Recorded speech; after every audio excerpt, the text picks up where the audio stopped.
नमस्कार। Healing hands के इस हेल्थ और होप इनिशिएटिव में एक बार फिर आपका स्वागत है।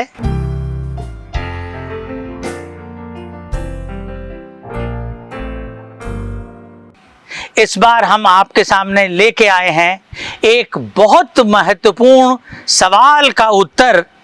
वो सवाल जो लगभग हर दमा के मरीज या उसके अभिभावक के मन में होता है।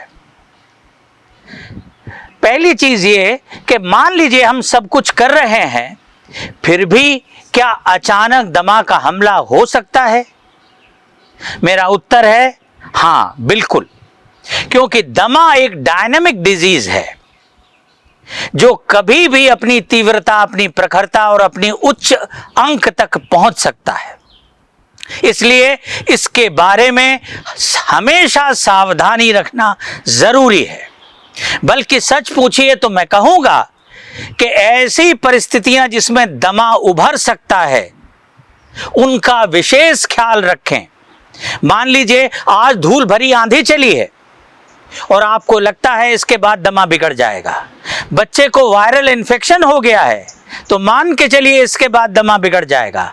मान लीजिए दिवाली का त्योहार आ गया है और अचानक ढेर से पटाखे चलेंगे और हवा में रसायन एकदम से बढ़ जाएंगे, तो मान के चलिए ये होगा।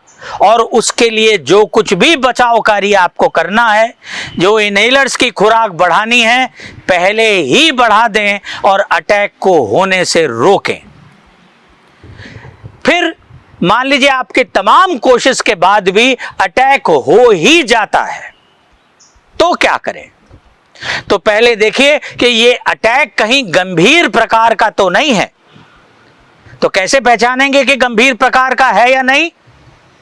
यदि बच्चे की छाती में गड्ढे पड़ रहे हों, सांस बहुत तेज हो, सांस में तेज सीटी की आवाज हो जो कुछ समय बाद आनी बंद हो जाए, लेकिन उसकी जो बेचैनी है वो ठीक ना हो, अगर उसको बेहोशी आने लगे, अगर उसको फिट्स पड़ जाएं, यदि बच्चा नीला पड़ने लगे, यदि उसकी नब्ज धीमी हो जाए, यदि वो आपसे बातचीत में, बोलने में एक दो शब्द से ज्यादा बोल पाने में असमर्थ हो जाए, यदि वो लेट ना पाए और बैठा रहना चाहे और वो भी आगे झुक के, अगर ऐसी स्थितियां दिखाई देती हैं और यदि आपके पास पल्स ऑक्सीमीटर है तो नाप के देखिए। अगर इन खतरे के लक्षणों में से कोई हैं तो समझ लीजिए अस्पताल में भर्ती करने का,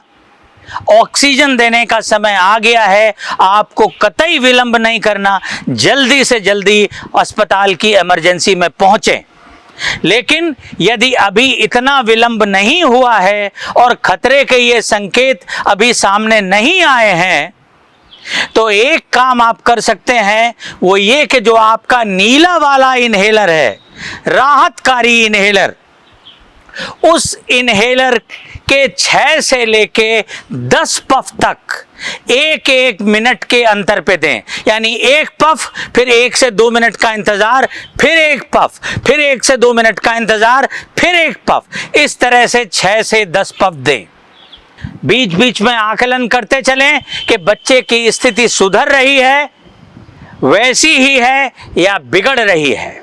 यदि स्थिति नहीं सुधर रही तो ये मान लीजिए कि आपको तब भी अस्पताल जाना होगा, और यदि स्थिति सुधर रही है तो आप अभी और इंतजार कर सकते हैं।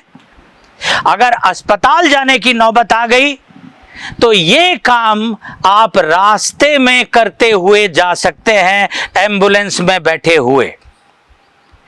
ध्यान रखें कि इससे आपको कुछ समय मिल जाएगा और शायद आप बच्चे को सुरक्षित इमरजेंसी तक पहुंचाने में कामयाब हो जाएं। फिर बच्चे को सबसे ज्यादा राहत बैठकर और आगे झुके होने पे मिलती है। उसे जबरदस्ती लेटाने की कोशिश न करें। अगर इन बातों का ध्यान रखेंगे तो मुझे लगता है ये हमला अंततः लौट जाएगा और आपका बच्चा एक बार पुनः स्वास्थ्य को प्राप्त कर सकेगा। बहुत बहुत धन्यवाद। इस अंक के साथ एक बार फिर विदा।